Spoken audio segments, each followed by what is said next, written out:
Title: The Endless Night. Chapter 1: The Omen. The town of Briarwood had always been quiet. Too quiet, some would say, but in the way that only a small, forgotten town nestled in the mountains could be. Its very existence seemed to hang by a thread, an afterthought in the vast, indifferent world that stretched beyond the horizon. There were no trains, no bustling crowds, no high-rises or neon lights. Instead, there was only the heavy scent of pine trees, the deep rustle of wind through old branches, and the distant melancholic sound of church bells tolling each hour. Briarwood had never asked for more, nor had it ever seemed to need it, but something had changed. It had started small. So small, in fact, that no one had noticed it at first. The birds had stopped singing. At first, Emily chalked it up to the time of year. After all, autumn was beginning to take its hold on the forest that surrounded Briarwood. The leaves were turning, the skies grey and heavy with clouds. Birds, she thought, simply migrated earlier these days. Yet the silence, that odd stillness in the air, lingered too long. It crept in like a quiet illness, a sickness that touched everything but made no sound. As the days passed, the trees seemed to become emptier, barren of the usual life that flitted about their branches, empty of song. No one else seemed to notice at first. The townspeople were a quiet lot, content with their small routines. They kept to themselves, busy with their work, their families, their endless cycles of simple living. But Emily, ever the curious one, noticed the details. It was her gift, or perhaps her curse. She had inherited her mother's restless spirit, her insatiable need to know, to understand. It was the reason she was the town historian after all. One afternoon, while walking along the main street with her brother Ben, she noticed the first sign of something truly wrong. The wind had shifted. It had come from the east, where the old church stood, and for the first time in weeks, it carried with it a faint smell. A smell that no one could place at first, but that lingered in the air like something decayed, something that had long been buried, but had suddenly begun to stir. "Do you smell that?" she asked, wrinkling her nose. Ben glanced up from his phone, the familiar glow of its screen casting a pale light on his face. He shrugged. "Smells like wet earth. Maybe rain's coming." But there was no rain, no storm. The clouds had settled, heavy and expectant, but not a drop of water had fallen for days. "Something's wrong," Emily muttered to herself, though she knew Ben wouldn't understand. He never did. He was more concerned with the latest tech, the latest buzz, than the mysteries that whispered at the edges of their town. As they turned the corner near the local cafe, Emily noticed something else. The windows of the town hall were shut tight, and the blinds were drawn. Normally, the faint glow of light from inside would leak out, a warm, welcoming beacon to anyone passing by. But now, the building appeared cold, lifeless, no warmth, no light.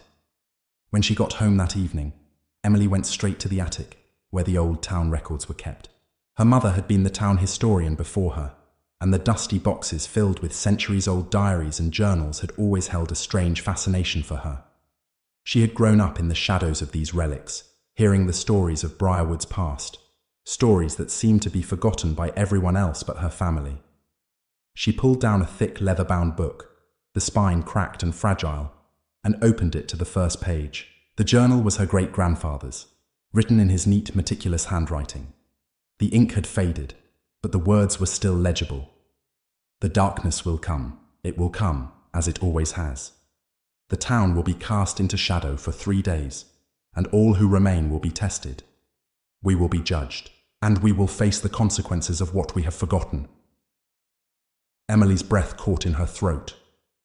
She had read these words before, but this time, they carried a weight she hadn't felt before. The foreboding was too strong, too real. Her fingers trembled as she turned the page. The next entry was dated decades earlier, from her great-grandfather's father, the town's first historian. "They are waking. The darkness is stirring once more. I fear we have waited too long. We have ignored the signs for far too many generations. And now, we must face the price of our neglect. The town is cursed, and only those with courage can stop what is coming. 3 days of darkness, 3 days of terror. It is the price we must pay for the sins of the past. Emily's pulse quickened. The words felt like a warning, like the town had known of this curse long before her time, long before anyone had realized that the world was shifting, that something ancient and sinister was stirring in the dark. The wind outside howled, a sharp gust rattling the windows in their frames. The silence was broken, but only by the howling emptiness that seemed to come from everywhere and nowhere. It was as though the wind itself was a warning. The trees creaked in protest, their limbs strained against an unseen force. Emily felt a chill that had nothing to do with the temperature, a gnawing sense that something had been set into motion. The smell of decay was stronger now, carried by the wind, and it seemed to seep into the walls of her home. Her breath came in shallow gasps, and she pushed the journal aside. There was no mistaking it. The omen was here. The curse that had been written about, the darkness that had swallowed the town whole in the past, was returning, and there was nothing anyone could do to stop it. But the days that followed were filled with an unnerving sense of dread. The birds never returned. The wind never settled. And the townspeople, despite their usual indifference, began to grow restless.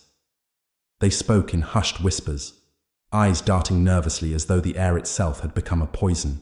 Emily spoke with Ben, trying to share the weight of the ancient knowledge she had uncovered, but he only shook his head, laughing it off as old superstition.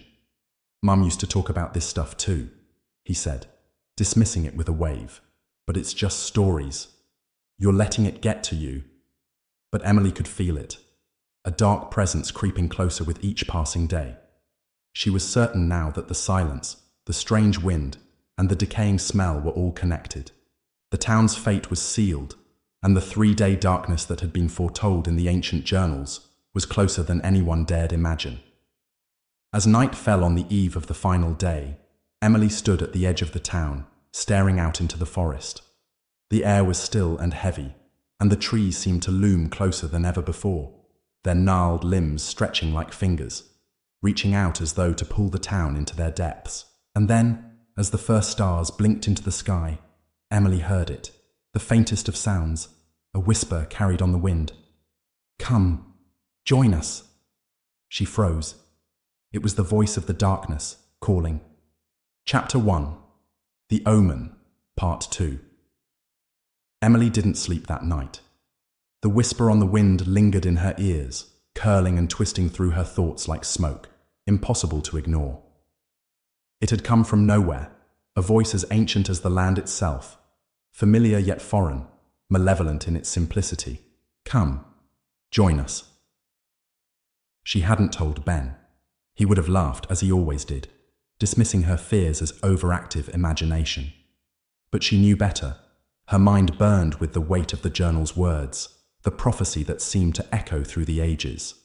The darkness that had once ravaged this town, the curse that had been locked away in forgotten annals, was returning, and there was nothing anyone could do to stop it. The following morning, Emily forced herself to step out of her house, though every part of her wanted to stay hidden, barricaded away from the inevitable. The sunlight seemed somehow weaker than it had been just days ago, filtered through a shroud of thick, oppressive clouds. The sky itself felt like a suffocating weight, casting the world below in a strange twilight, as though it were preparing for something far darker to unfold. Ben had already left for school, his usual indifference to everything bothering her more than she cared to admit. She had tried to talk to him, to make him understand the gravity of the situation, but he had brushed her off as usual. "It's just some old curse, Em," he had said with that typical teenage bravado. "Nothing's going to happen." But something inside her screamed that he was wrong. The town was changing. The very air felt different, as if it was charged with an unseen energy, an unsettling hum just beneath the surface. It was the silence, she realized. The unnatural silence. The town itself was holding its breath, waiting for something terrible to happen. As she walked down the street toward the small local library, Emily noticed how few people were out and about. Normally, the town would be buzzing with activity by mid-morning. Mrs. Harper would be in her flower shop, the scent of roses mingling with fresh rain. Tom Riggins would be sweeping the porch of his store, a a cigarette dangling from his lips. And Old Man Jenkins would be sitting on the park bench, talking to anyone who would listen. But today, the town felt deserted, as though everyone was staying inside, drawn into their homes by some unspoken, shared fear. When Emily arrived at the library, she found it locked, the door barred with a heavy chain. She peered through the window, her breath fogging up the glass. Inside, it was dark and still. The usual comforting scent of old books was absent. The place felt empty, lifeless. She knocked once, twice, but there was no response. A creeping dread began to coil in her stomach. This was wrong. Everything was wrong. She turned and walked away, her footsteps echoing on the empty street. As she passed the town hall, Emily noticed that the blinds were still drawn, and there was no sign of life inside. It was as though the entire town was being swallowed whole by something, a force that moved unseen, like a slow tide, taking everything in its path. She stopped in front of the old church at the end of the street, her gaze drawn to the stone facade, so weathered and ancient. A place of worship for as long as anyone could remember, and yet today, it looked like something far darker was waiting within its crumbling walls. Without thinking, she stepped closer. The church had been built centuries ago, during the early days of Briarwood settlement. The people who had come to this place had been fleeing something, or so the old stories went. A new beginning, a fresh start. They built their homes from the surrounding trees, and they carved their symbols into the stones, believing that the land itself held ancient powers. But Emily had always wondered if they had miscalculated, that perhaps they had disturbed something far older than they could comprehend. As she stood there, her fingers brushing against the cool stone of the church, she felt it. A subtle shift, like the earth itself had moved beneath her feet. The faintest vibration, just at the edge of her perception. It was as though the church had awakened, stirred by some unseen force, just as the land around her was slowly coming to life. "You feel it, don't you?" The voice was soft, but unmistakable. Emily turned, her heart racing. It was Mrs.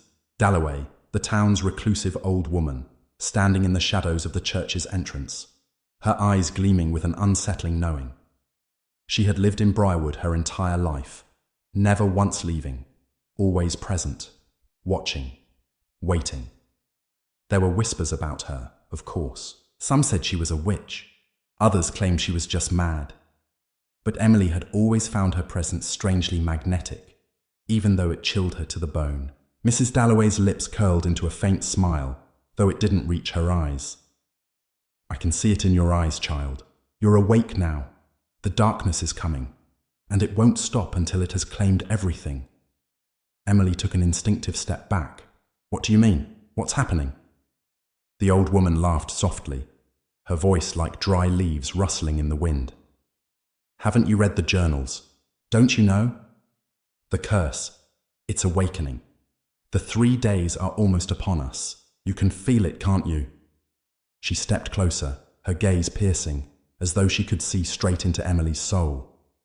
"The town is on borrowed time, dear, and soon the darkness will claim us all." Emily felt her blood run cold. "What do you mean, the 3 days?" Mrs. Dalloway's face grew solemn, her smile fading. "It's been foretold. Every century, Briarwood faces the return of the darkness. 3 days without light. 3 days when the town is tested, and only those with true courage survive. It is said to be the judgment of the land itself. And this time," she paused, her voice dropping to a whisper, "this time, I fear it may be the last." Emily's breath caught in her throat as the full weight of the situation hit her. The curse was not just some old wives' tale, nor a forgotten superstition. It was real. The darkness was coming for them. She could feel it now, deep within her bones. She could feel the coldness of it creeping through the earth, through the air, through the very fabric of Briarwood. "You've been chosen, child," Mrs. Dalloway said softly, her voice almost a croon now. "Chosen to see the truth. But whether you can stop it, that remains to be seen." Before Emily could speak, the old woman turned and disappeared into the shadows of the church. She didn't even hear the creak of the door as it closed behind her. Emily stood there, alone, her mind reeling with the weight of Mrs. Dalloway's words. The 3-day darkness, judgment, the end. Could it be true? Could Briarwood really be cursed?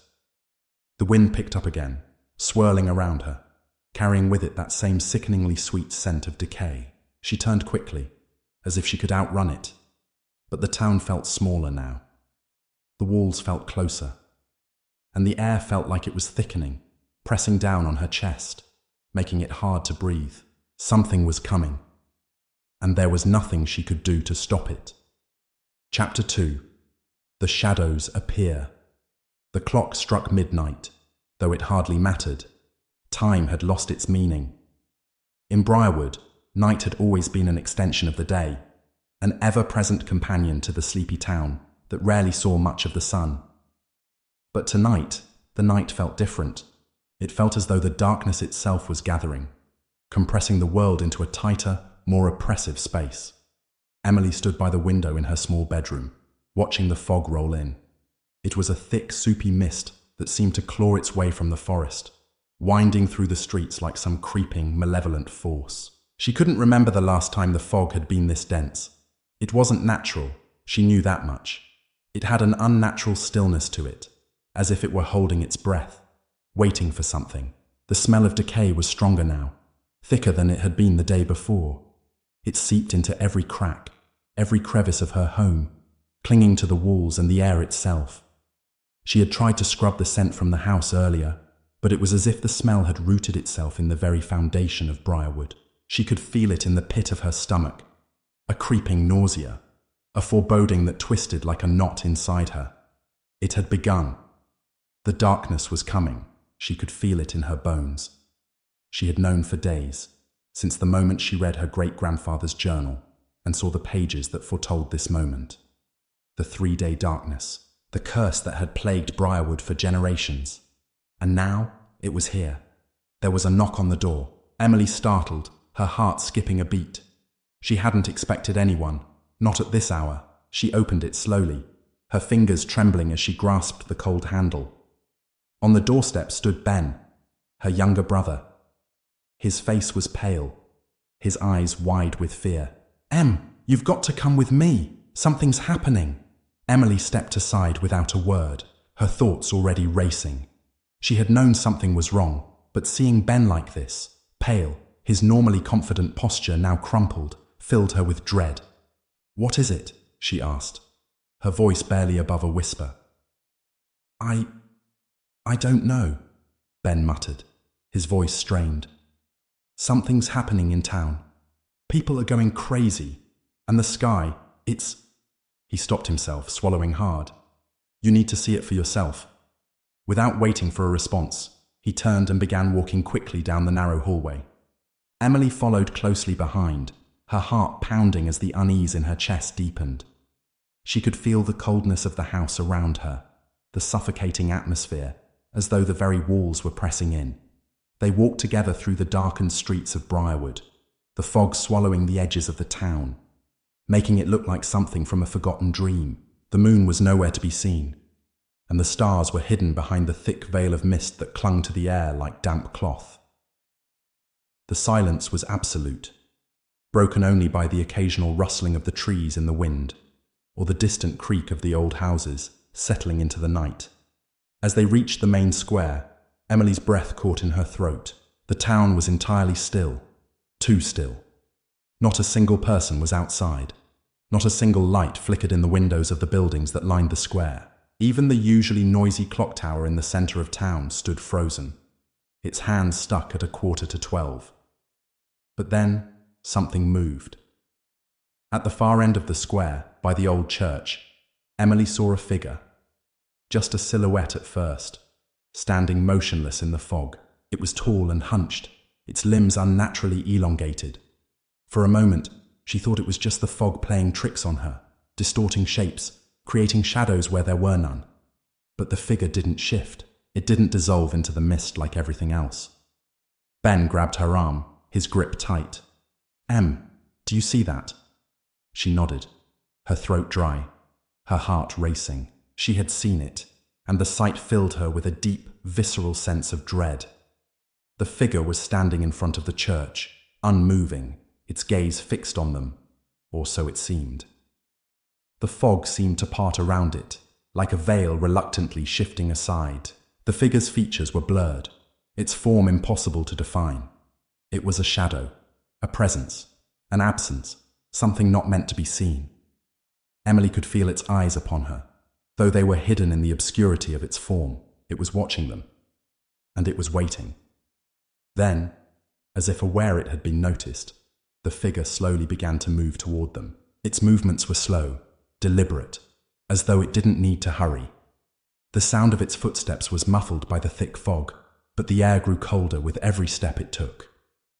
Emily's breath caught in her throat as the figure came closer, and the deep, oppressive silence surrounding them thickened, suffocating her.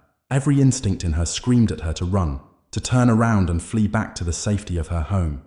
But something held her in place. The figure moved with a predatory grace, its every step deliberate and terrifyingly calm. Suddenly, the silence was shattered. A scream, sharp, guttural, and filled with terror, ripped through the air, echoing through the square and tearing through the fog. Emily's head snapped toward the sound, her heart racing.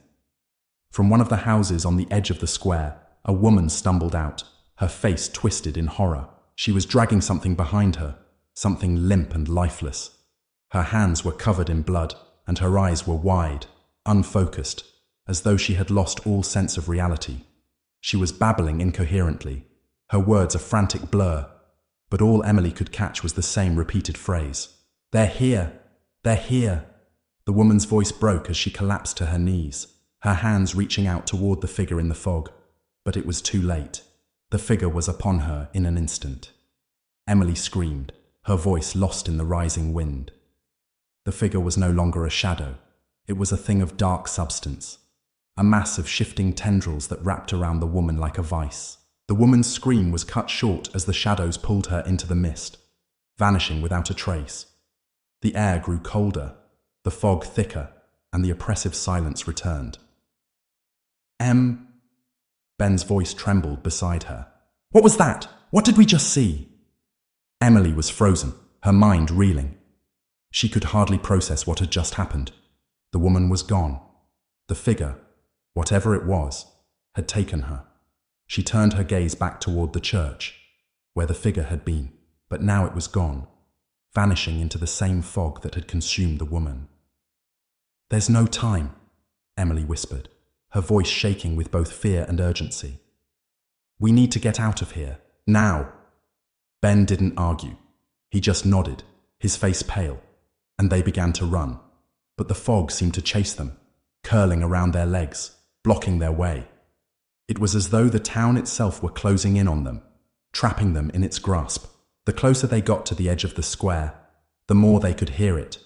The whispers, faint and distant at first, but growing louder with every step. Voices, broken and fragmented, floating through the mist like a terrible lullaby. They were coming from all directions, impossible to pinpoint, but one voice was clearer than the rest. It was a voice Emily recognized, her mother's. "Come, join us." The words were so clear, so familiar, yet they filled her with an icy terror she could not explain. Her mother had been gone for years, her death a tragic accident. There was no way it could be her voice, yet it echoed in the air, resonating deep in Emily's soul. The voice spoke to her, not with malice, but with an invitation, a promise. I can't take it anymore." Ben's voice broke through her thoughts, shaking her from the trance the voices had put her in.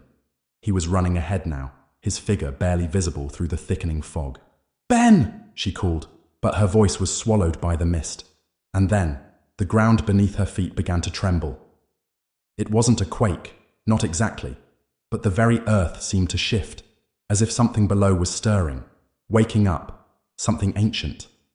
Emily's heart hammered in her chest as the whispers grew louder. She turned in every direction, trying to find Ben, but the fog had consumed him. The town, Briarwood, was no longer the quiet, sleepy place it had once been.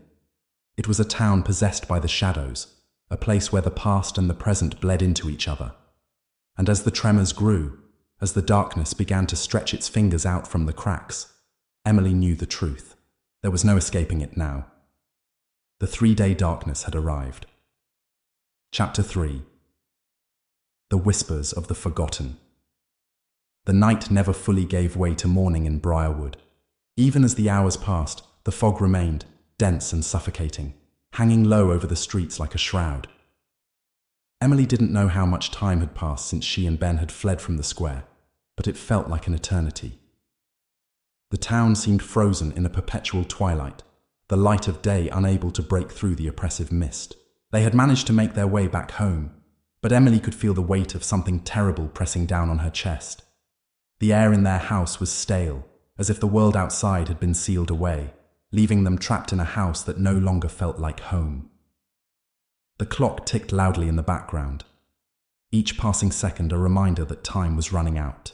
The whispers, the voices that had spoken her mother's name, still echoed in her mind, their chill crawling beneath her skin. Ben hadn't said much since they returned. His eyes were wide, his face pale, and he kept shifting nervously, as though expecting something to appear out of the shadows at any moment. It was obvious to Emily that he was just as terrified as she was. They had both seen something they couldn't explain, something that defied reason. And yet, despite everything they had witnessed, they couldn't bring themselves to leave the safety of their home. But Emily couldn't stay hidden forever. The journal had warned her that the curse of Briarwood wasn't something that could simply be outrun. The 3-day darkness was not just a story. It was a reality, and they were caught in its grip. She had to find out more.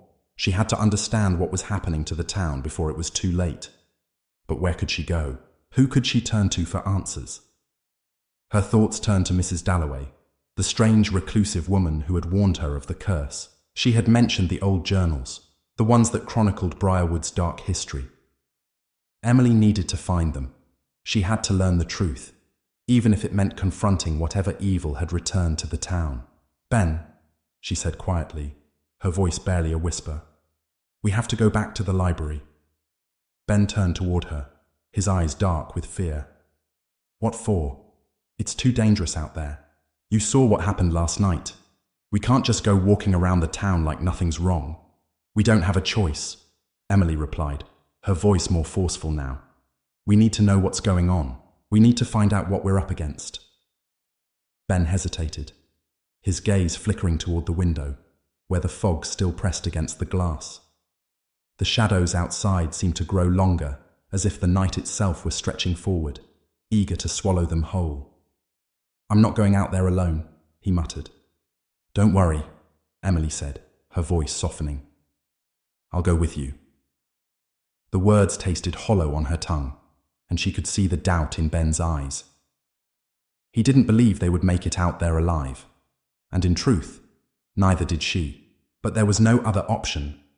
If they stayed in this house much longer, they would suffocate. Suffocate from fear, from uncertainty, from the knowledge that something was coming, and they had no idea how to stop it. They left the house in silence, each step dragging them deeper into the unknown. The town was even quieter than before, the fog more oppressive. Emily could barely see 5 feet in front of her. It was as though the mist were alive, twisting and turning, trying to pull them off course. Every sound seemed muffled, as though the fog were swallowing the world whole. They passed the same empty streets they had walked down earlier, but now they felt different. The buildings loomed like hollow giants, their windows dark and empty, staring down at them with silent judgment. The air was thick with the smell of mildew and decay, the stench that had followed them since the first night, growing stronger with every step. As they approached the town square, Emily couldn't shake the feeling that something was watching them. She glanced around, but the streets were still empty. Yet the sense of being followed, of being observed from the darkness, grew unbearable. The silence pressed in, heavy and oppressive, like a weight on her chest. "There's no one here," Ben whispered, his voice shaky. "Why is it so quiet?" Emily didn't have an answer. All she knew was that the town was wrong. Everything about it felt wrong, and the longer they stayed, the more she felt as if they were being led into a trap. They reached the library at last, though it looked nothing like the safe, comforting place it had been just days ago. The doors were still locked, but the air around it felt different. The faintest tremor ran through the ground beneath their feet, as though something ancient was awakening beneath the building. "I don't like this," Ben muttered, his eyes darting around nervously. "Let's just go back." But Emily was already walking toward the side of the building, her mind set. "There has to be another way in," she said. "We need to find those journals. We need to know what's going on." Ben followed reluctantly, but his fear was palpable. As they circled the building, Emily's eyes fell on a small, cracked window just beneath the roofline. It was high up, but not impossible to reach. A plan began to form in her mind, though she knew it was risky. She grabbed a nearby stone and threw it at the window, causing the glass to shatter with a sharp crack. Ben jumped back, startled. "What are you doing?" "We don't have time to waste," Emily said urgently. "We need to get inside." She pulled herself up onto a nearby crate, then onto the windowsill. The glass cut into her palms as she grabbed the edges of the frame, but she ignored the pain. She had no choice. Ben reluctantly climbed up after her, his body tense with fear. Inside, the library was eerily still. The shelves were coated in dust, the air thick with neglect. But it wasn't the state of the library that caught Emily's attention. It was the silence. There were no footsteps, no creaking of old wooden beams, no sounds of life. The place felt dead. The library had always been a refuge, a place of knowledge and comfort. But now, it felt like a tomb, one that had been sealed away for far too long. Emily's heart raced as she began to move through the aisles, her fingers brushing against the spines of ancient books that seemed to watch her as she passed. The faint whispers of her great-grandfather's journal echoed in her mind, but there was no sign of the book. It was as though it had never existed. "Emily?" Ben's voice trembled behind her. "What are we looking for?" "The journals," Emily said, her voice tight. "The ones about Briarwood's history, the curse." Ben didn't respond, but she could hear him moving behind her, shuffling through the old pages of books as he searched for anything that might help. Emily turned a corner, her eyes scanning the rows of bookshelves. There, in the farthest corner of the room, was a small alcove. She could feel it. Something was drawing her toward it. In the alcove, there were several old leather-bound volumes. They looked ancient, the covers cracked and faded with age. Emily's fingers shook as she pulled the first one down, her eyes scanning the title, The Forgotten History of Briarwood. Her heart skipped a beat. She opened the book to the first page. It was filled with handwritten notes, old script that looked impossibly faint, as though the ink had been consumed by time itself. She began to read, her eyes widening with every word. This was it. This was the history she had been searching for. But as she read, a chill ran through her. The stories within the pages were not of prosperity or hope. They were of death, of ancient rituals, forgotten gods, and sacrifices made in the name of some dark power. The town of Briarwood had been founded upon a bargain with forces beyond human comprehension. A bargain that had gone horribly wrong.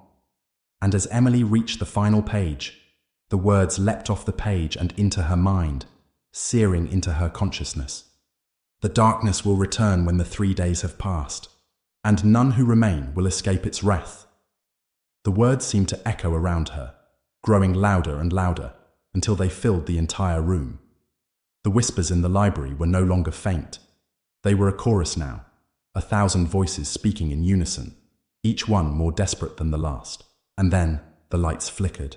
Emily dropped the book. The darkness was coming. Chapter 3. The Whispers of the Forgotten, Part 2. The flickering lights in the library were growing more erratic, casting long, twisted shadows across the dusty shelves.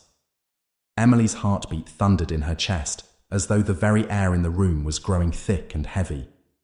The whispers, those soft, insidious voices, were no longer distant, no longer just in her mind. They were in the room, surrounding her, creeping in from the very walls.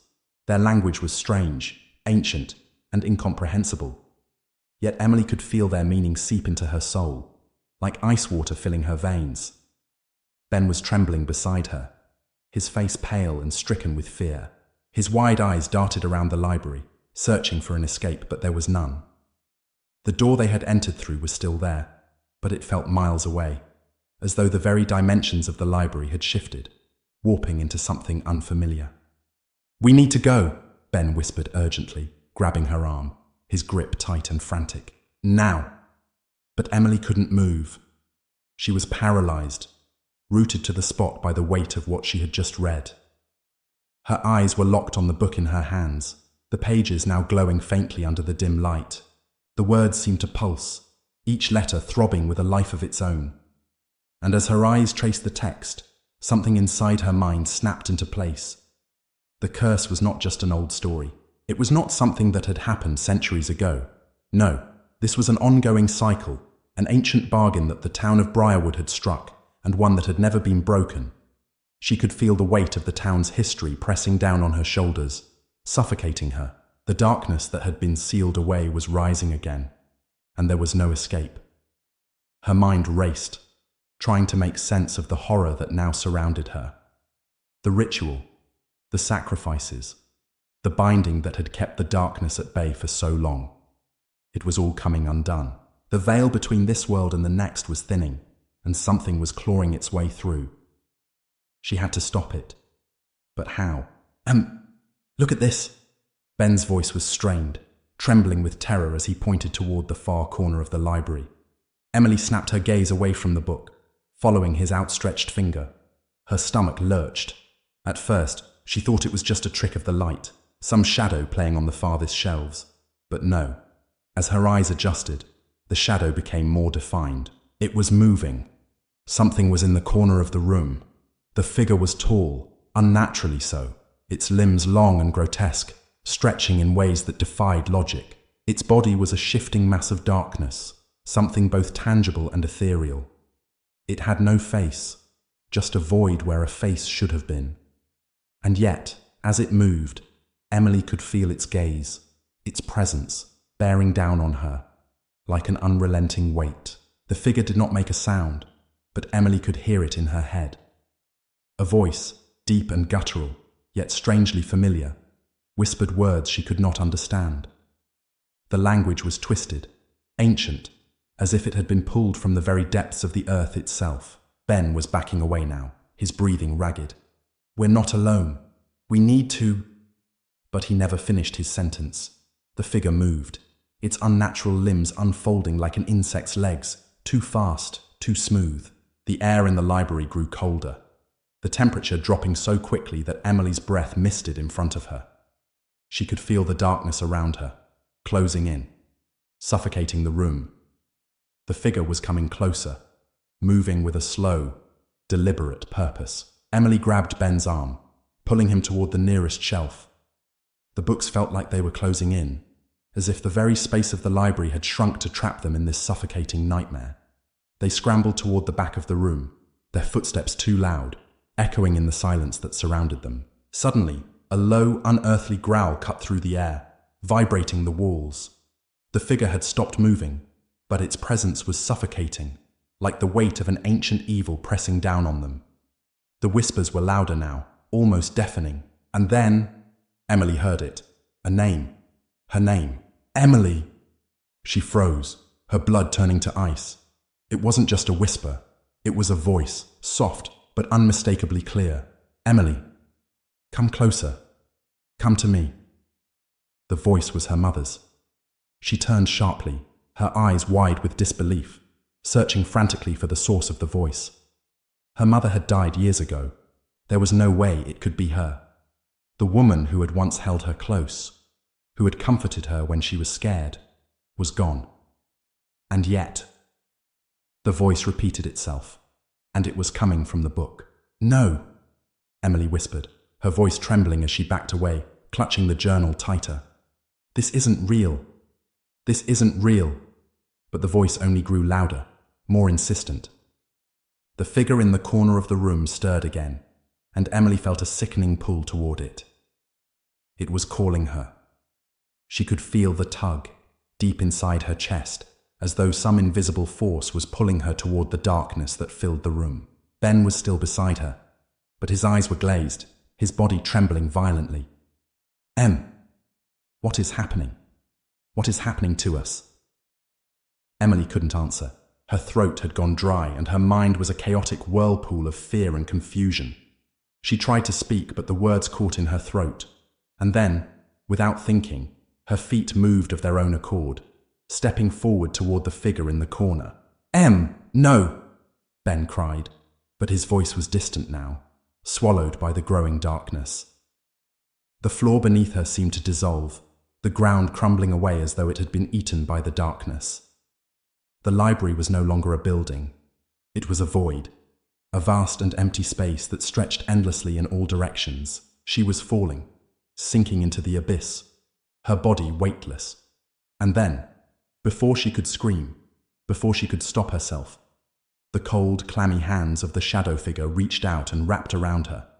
It was like ice, like death itself, crawling up her arms and choking the breath from her chest. "Welcome," the voice said, its tone reverent, almost loving. "You are the last of the bloodline." Emily's head spun. The bloodline? What was it talking about? She tried to pull away, but it was no use. Her limbs felt as if they were made of stone, her body frozen in place. Then, the figure whispered again, its voice full of terrible knowledge. "Your mother was the last sacrifice." The words hit her like a slap, the realization flooding her mind in an instant. Her mother had been the final part of the ritual. Her death had been a sacrifice to keep the darkness at bay. But the ritual was incomplete. And now the curse would be fulfilled. The figure drew closer, and Emily felt a coldness creep into her bones, a frigid grip that threatened to pull her under, deeper into the abyss. But as it reached for her, a flicker of movement caught her eye. Ben. He had recovered. He grabbed her hand, pulling her back with a desperate strength she didn't know he had. "No!" he cried out, his voice strained with panic. "We can't let it take you." But the figure was relentless. Its shadowy tendrils lashed out, wrapping around both of them. The last thing Emily saw before she was pulled into the darkness was Ben's face, a mask of terror, his eyes wide with the same realization she had come to. They were out of time. The darkness was claiming them both. Chapter 4. The Hollow Eyes of Briarwood. When Emily opened her eyes, she wasn't sure if she was awake or still lost in the dream. The air was thick, colder than she had ever felt before, the kind of cold that seeps deep into your bones and freezes the marrow inside. It was as though the very world had been drained of warmth. She could feel it, pressing against her skin like a suffocating blanket. She tried to move, but her limbs were heavy, weighted down by something unseen. The shadows around her seemed to throb with a life of their own, pulsing and shifting with an unnatural rhythm. Her breath came in shallow gasps, fogging the air in front of her. Her mind was a fog as well, clouded and fragmented. What had happened? She remembered. The figure, the library, the voice, the pull, the cold, grasping hands. Had they been taken? "Ben!" she whispered hoarsely. But the word was barely a breath. There was no answer. The realization struck her like a blow to the chest. Her brother, Ben. Where was he? He had been right beside her, pulling her away from the figure. But now, there was nothing but an oppressive silence. "Ben!" she called again, her voice stronger now, but still hoarse. "Ben, where are you?" Still nothing. The shadows around her swirled like thick ink, blotting out what little light had remained. It was impossible to tell where she was. The ground beneath her feet felt unsteady, as though she were standing on the edge of a cliff, ready to fall into an endless chasm. Suddenly, a whisper, so faint she almost missed it. Her heart skipped. It was Ben's voice. She spun around, her eyes darting wildly through the darkness, but there was no one. The room, if it was even a room, was empty, the walls stretching endlessly into blackness. No windows, no doors, just endless, suffocating shadow. "Ben?" she asked again, her voice trembling. Another whisper, this time closer. It's too late." The voice sounded distant, distorted, as if coming from a place beyond the veil of reality. She could feel it now, deep in her gut, the unmistakable sensation that she was no longer in the world she knew. The shadows had taken her somewhere else, A place between places. A realm where the living and the dead coexisted in a terrible, twisted dance. And then, the silence was broken by the sound of footsteps. Slow, methodical, like the approach of something that had all the time in the world. Her body froze. The footsteps echoed around her, coming from behind her, each step sending a wave of dread crashing over her. She turned slowly, her heart hammering in her chest. But all she saw was the darkness. It stretched before her, an impenetrable black void, swallowing all sound, all light. And then, she saw it, a flicker of movement in the distance, a figure standing just at the edge of her vision, tall, looming, a silhouette darker than the shadows themselves. Its presence seemed to distort the very space around it, like the air itself was bending, warping under its influence. "Ben!" Emily's voice cracked, weak and desperate. The figure did not answer. But then, it moved. It moved with a speed that defied logic, gliding toward her with unnatural grace.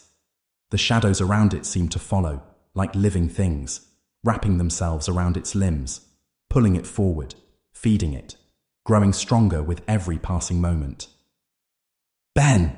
Emily cried out again, her breath quickening. But the figure didn't stop. It reached out to her, long, claw-like fingers extending, and she felt a cold, almost paralyzing pressure weigh down on her chest. The closer it came, the more the darkness pressed in on her, as though the very air were closing around her, suffocating her. Her eyes widened in terror as the figure's face came into view, or rather, what should have been its face. It was a blank void, a hollow, empty mask of darkness, no features, no eyes, just a smooth, featureless surface, as if it had never had a face at all. The emptiness behind it stretched for eternity, a black abyss that seemed to suck in everything around it, leaving only cold, crushing silence. It leaned closer to her, its presence so overwhelming that Emily could barely breathe. She could feel the cold radiating off it, seeping into her skin like ice, freezing her heart, her thoughts, her very soul. The whispers returned, louder now, almost deafening. They filled her mind, crawling under her skin, writhing through her thoughts like worms burrowing through flesh. The voice of her mother was there again, but now it was distorted, unrecognizable. It's time. It's time for you to join us." Emily couldn't move. She could hardly think. It was as though her body had been rendered useless, paralyzed by the sheer weight of the terror that pressed down on her. "Ben!" she whispered, her voice barely audible as her vision began to blur. "Ben, where are you?" The figure's hand reached out, and Emily felt it close around her throat. It wasn't like being choked. There was no pressure, no crushing sensation. Instead, it was as though the darkness itself was seeping into her, flowing through her veins, filling her lungs, extinguishing her breath. Her vision faded, her senses dulling as the coldness of the void consumed her. And then, just as she felt herself slipping away into the abyss, a voice cut through the darkness. "Emily, don't listen to it." Ben. His voice. It was faint, but it was there, a lifeline in the vast emptiness. With all the strength she could muster, Emily tore her eyes away from the figure, reaching out for Ben's voice, her hand grasping at the void, her mind clinging to the sound of his name. And then, as if by some miracle, she heard the sound of footsteps again. Faint at first, but growing louder. Someone was coming. Someone was real. The figure hissed, its long claws twisting in the air like serpents, but Emily did not care. She turned, her legs trembling, her vision spinning, and began to run toward the sound of Ben's voice. She didn't know where she was going. She didn't care. All that mattered was the sound of her brother's voice. "Ben!" she shouted, her voice breaking. "Ben!" The darkness seemed to shudder at the sound of her voice. It recoiled, pulling away from her, retreating like a shadow before the light. Emily kept running, her heart pounding in her chest, each step bringing her closer to the sound that promised safety. The air was still thick and cold, but now she could feel something else, a warmth, faint but growing. And then, finally, she saw him. Ben was standing at the edge of the darkness, his figure barely visible, but unmistakable. His eyes locked on hers, wide with fear, but filled with relief. "Emily!" he cried, reaching out for her. With a final burst of strength, she sprinted toward him, her arms outstretched. The world around her seemed to warp, the shadows pulling back, the void shrinking away. She didn't look back. She couldn't. She had to reach him, and just as she was about to collide with him, just as their hands were about to touch, the figure's voice echoed in her mind once more, cold and final. It is too late. Chapter 4. The Hollow Eyes of Briarwood, Part 2. The moment Emily's hand brushed against Ben's, the darkness around them seemed to recoil, as though it could no longer reach them. His touch grounded her, a flicker of warmth amidst the cold, a tether to the world she knew. For the briefest of moments, the suffocating void around them seemed to loosen, like the tightening grip of a predator unsure of its prey. Ben pulled her toward him with a frantic urgency, his breath coming in shallow, panicked gasps. "We have to get out of here, Em," he said, his voice hoarse, raw. His eyes darted frantically, searching the empty expanse of the void they were trapped in. But there was nowhere to run. No doors, no windows, nothing but darkness. She felt the tremor in his hands as he gripped her wrist, trying to pull her away. But something deep within her refused to let go of the moment. It was as though the very act of holding on to him anchored her back to the reality they once knew, if only for a moment. But the shadows were not done with them. They had barely begun their game. The air grew colder. The whispers that had subsided when they reunited now surged back with a vengeance, a cacophony of voices overlapping, each one more insistent than the last.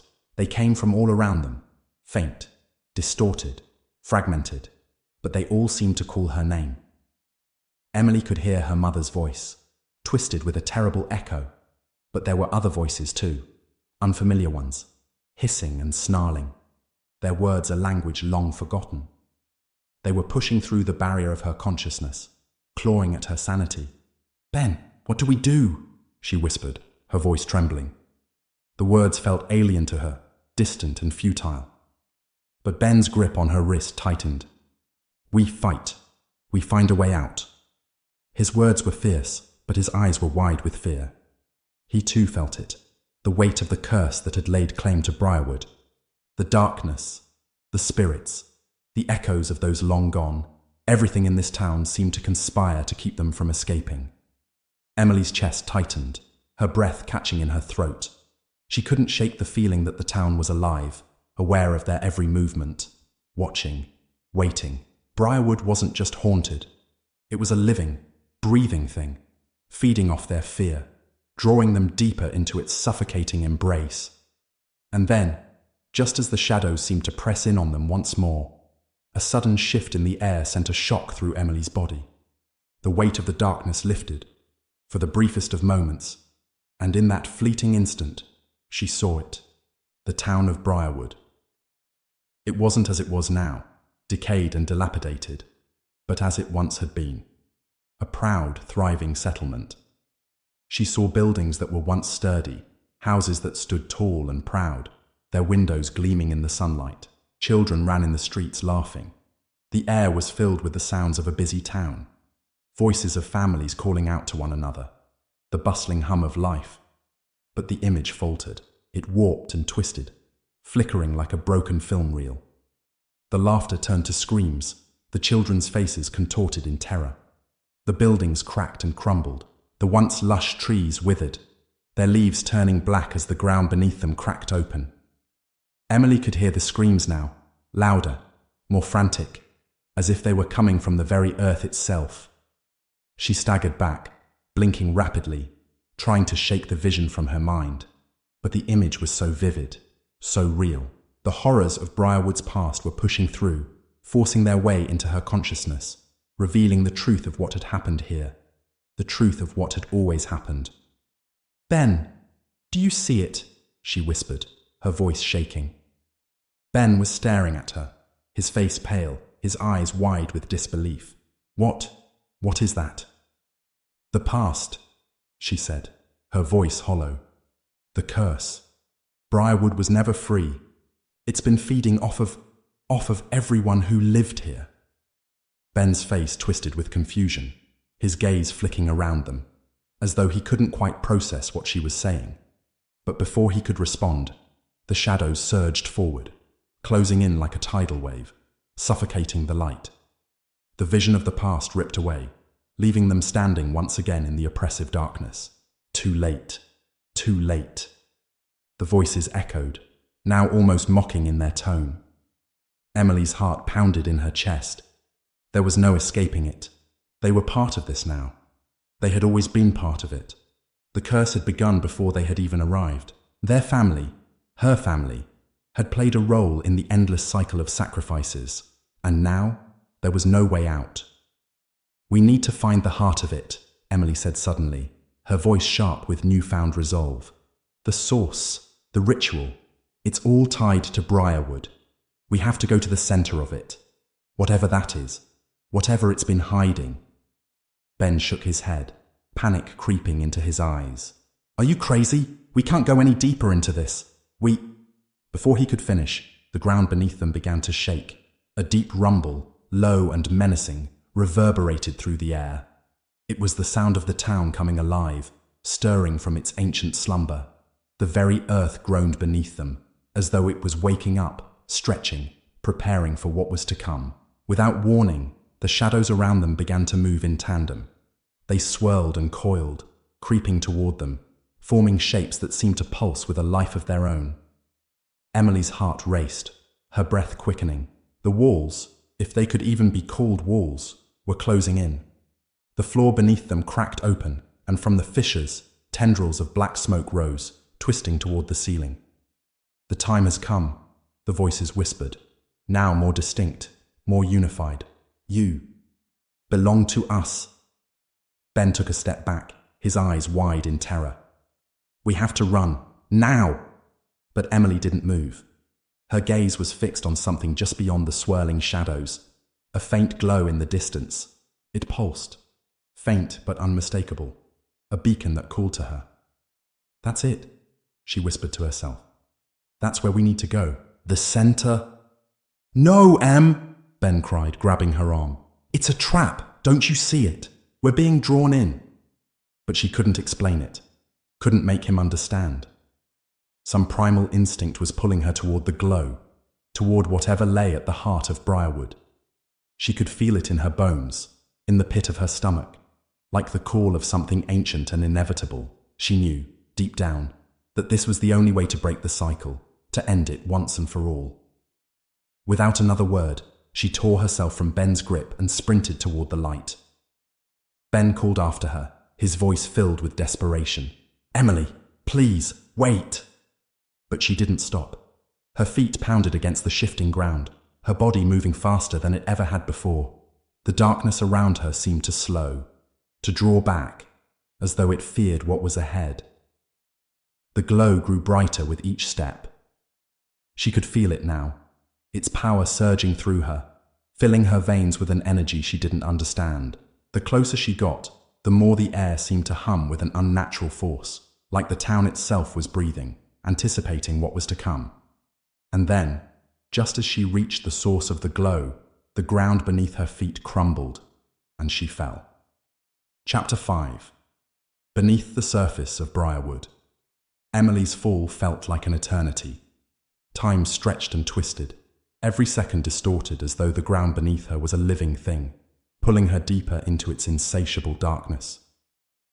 The air around her thickened, her chest constricting as though the very atmosphere was an enemy, closing in on her. Her body tumbled, weightless and yet unrelenting, toward an unknown depth, and every nerve screamed in protest. Then, as suddenly as it had begun, the fall stopped. The world around her went silent, utterly, painfully silent. She blinked, gasping for breath, her eyes adjusting to the dim light that seemed to emanate from nowhere and everywhere at once. She was lying on cold stone, the rough surface scraping against her skin as she tried to push herself up. The air was still heavy with the scent of earth, damp and oppressive, but there was something more, something ancient and sickly that clung to the air like mildew. When she opened her eyes, she found herself in a cavern, vast and stretching endlessly, a hollow that felt like the very belly of the earth itself. The walls rose up like jagged teeth, sharp and uneven, stretching far beyond what her eyes could see.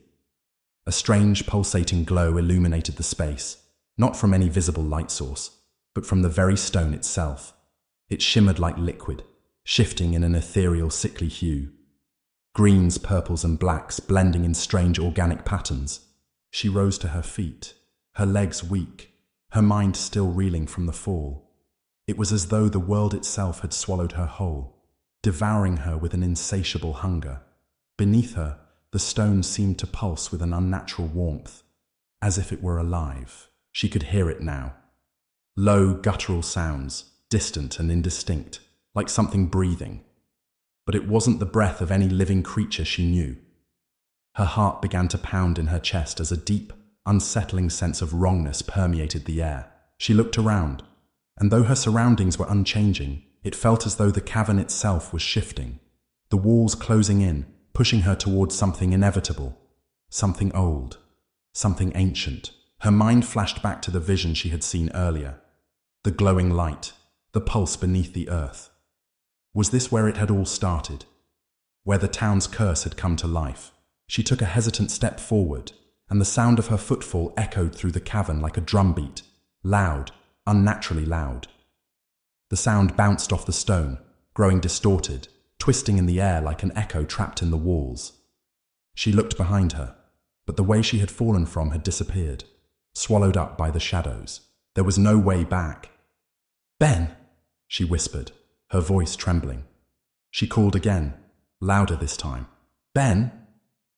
The silence that followed was suffocating, pressing in from all sides. She felt it then, the weight of the curse that had followed them into this place. It was like an unseen hand, heavy and unyielding, slowly closing in on her. As if on cue, a low, raspy voice answered from the shadows. "Emily!" The sound of her name sent a chill crawling down her spine. It was not Ben's voice. It was something else, something ancient, something wrong. "Who's there?" she demanded, her voice louder now, more forceful. Her pulse raced, but she refused to show fear. Not now, not when everything had led to this point. "You know who I am," the voice rasped. It seemed to echo from everywhere and nowhere, bouncing off the cavern walls, disorienting her. "You have always known." Emily's breath caught in her throat. The voice, though faint, was undeniable. It had been whispering to her since she first set foot in Briarwood. It had been with her in every shadow, in every crack of the town. And now it was here, deep beneath the earth. Her mind raced, scrambling for an explanation, for something, anything, that could make sense of the growing dread in her chest. She stepped forward cautiously, her hand trailing along the cold stone wall for some semblance of support. Each movement felt deliberate, as if the very space around her was watching, waiting for her next move.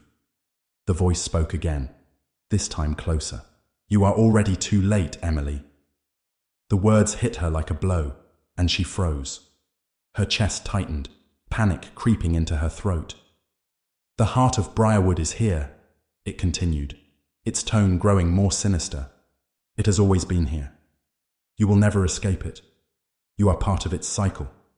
Her eyes widened. The pulse beneath the earth, the glow, the whispers. It was all connected.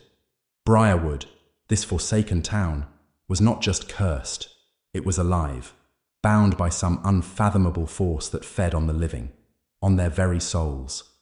And now, Emily and Ben were bound to it, whether they knew it or not. She glanced around, trying to make sense of the cavern, searching for any clue, any sign that could explain what was happening. The glow grew brighter, illuminating symbols on the walls, etched deep into the stone, ancient and incomprehensible. The air seemed to hum with their power, a low, vibrating thrum that rattled her bones.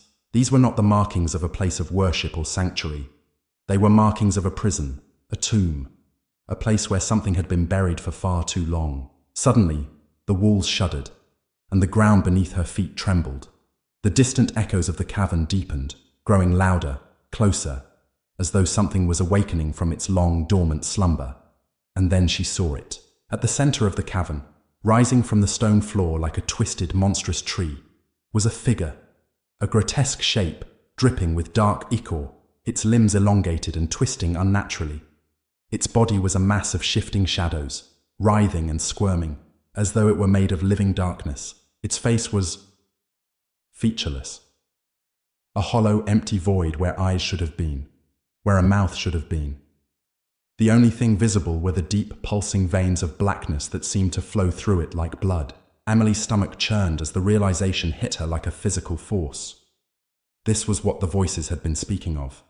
This was Briarwood's heart, its true essence, its core, a malignant force that had been festering beneath the town, feeding on its people, twisting the very land into something unrecognizable.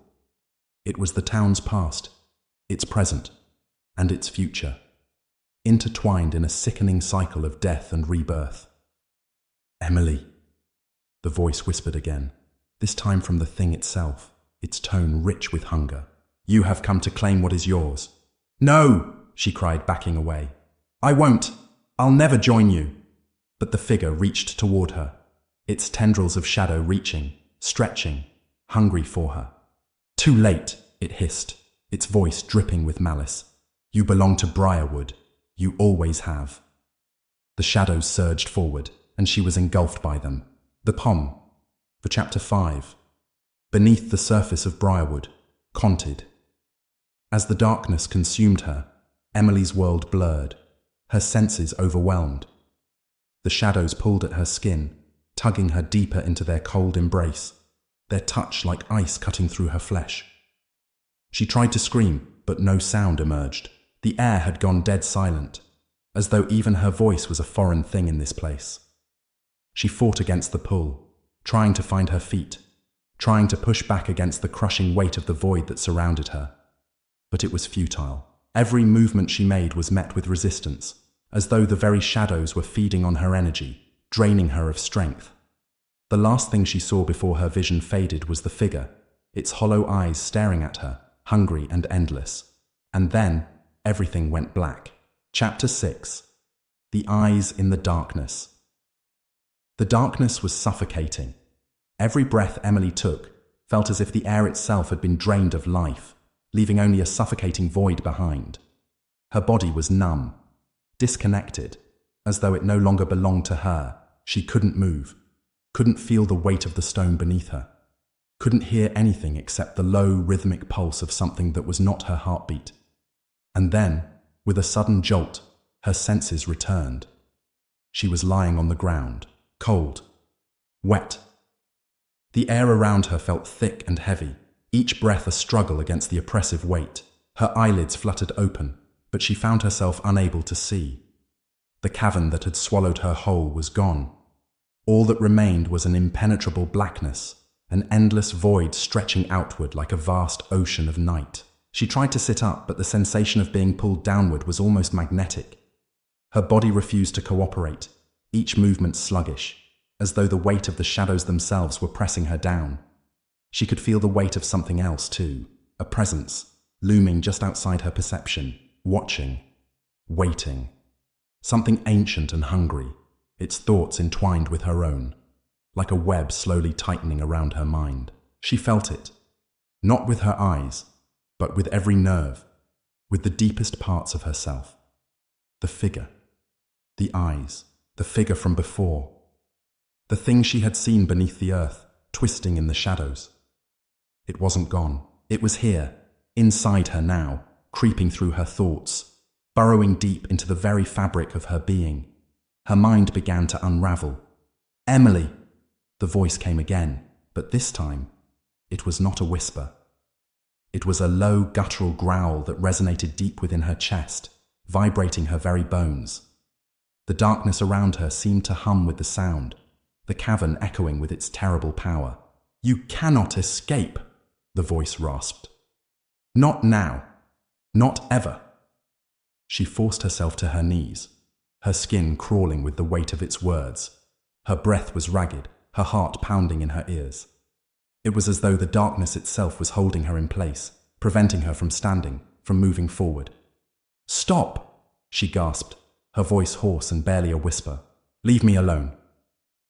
"You were always meant for this," the voice continued, almost with a twisted sense of amusement. "You have always been ours, Emily." The cold, wet air around her seemed to press in tighter, the darkness narrowing, thickening around her. She closed her eyes, trying to block it out, but all she could see were the eyes. Those hollow, empty eyes. The eyes that had been watching her since the moment she set foot in Briarwood.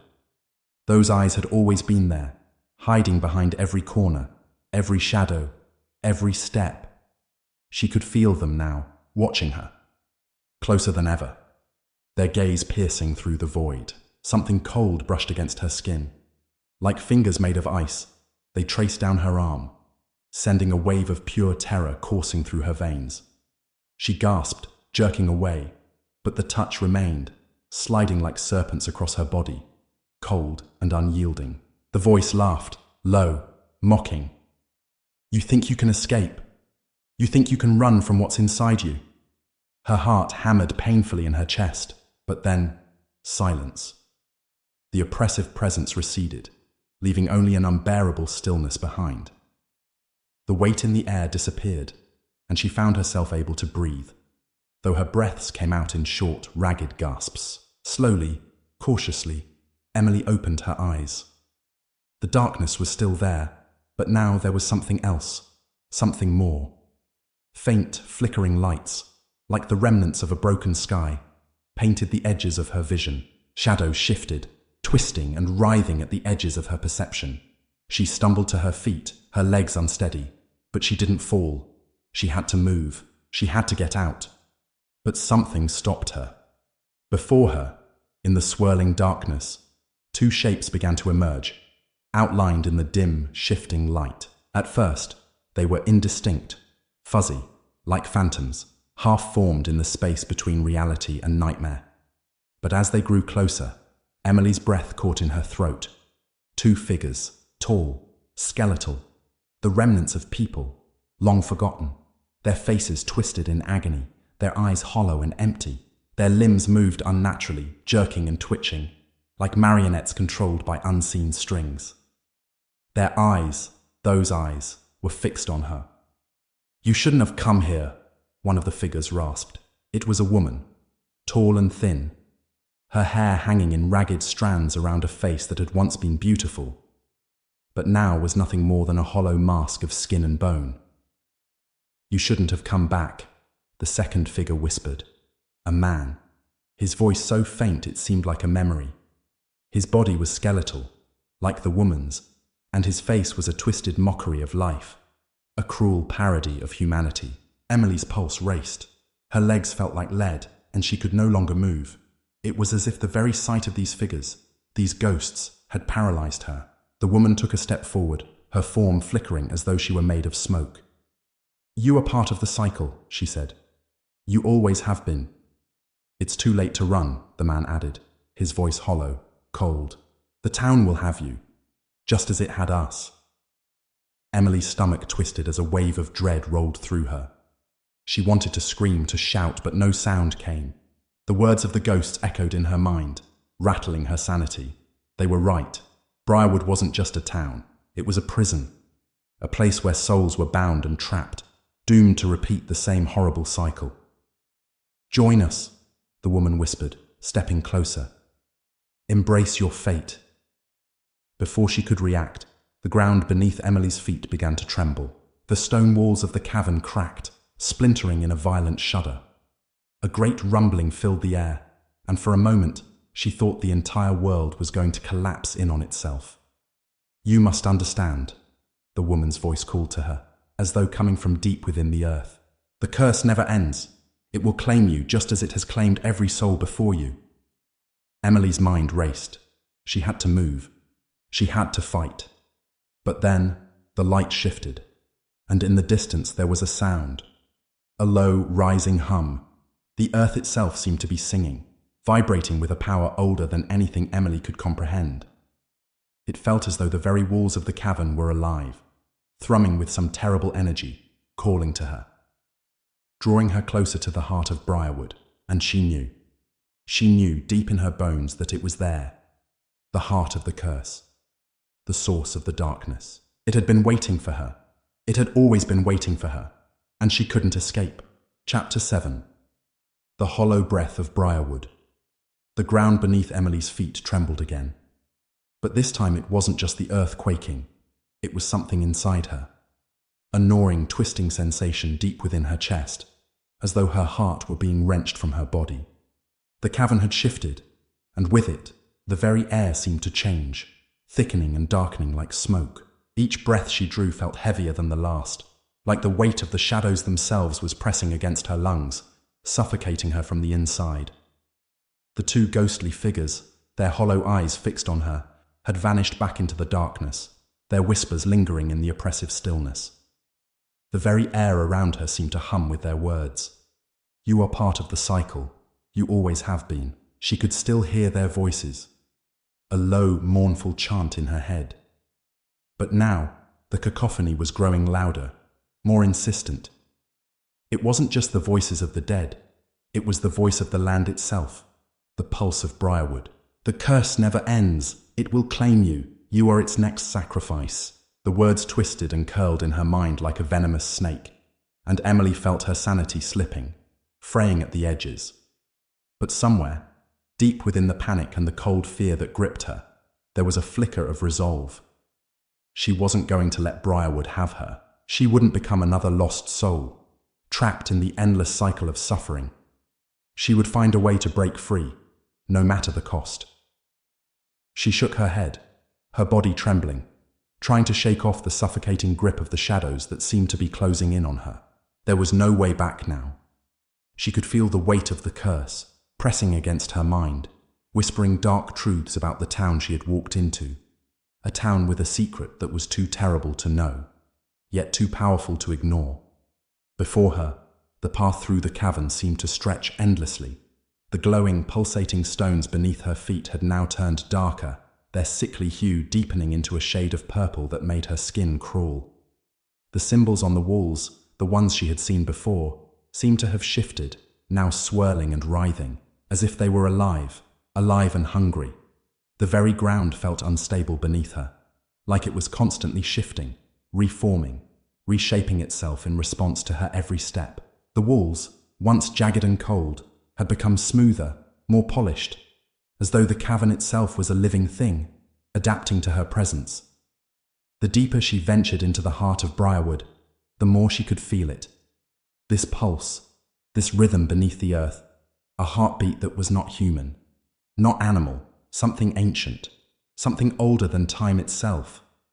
The sound of her footsteps echoed unnervingly loud in the vast silence, but there was no other noise. No birds, no wind, no distant rustle of leaves. The world above had fallen silent, shut off, as if this place, the heart of Briarwood, was entirely cut off from the rest of existence.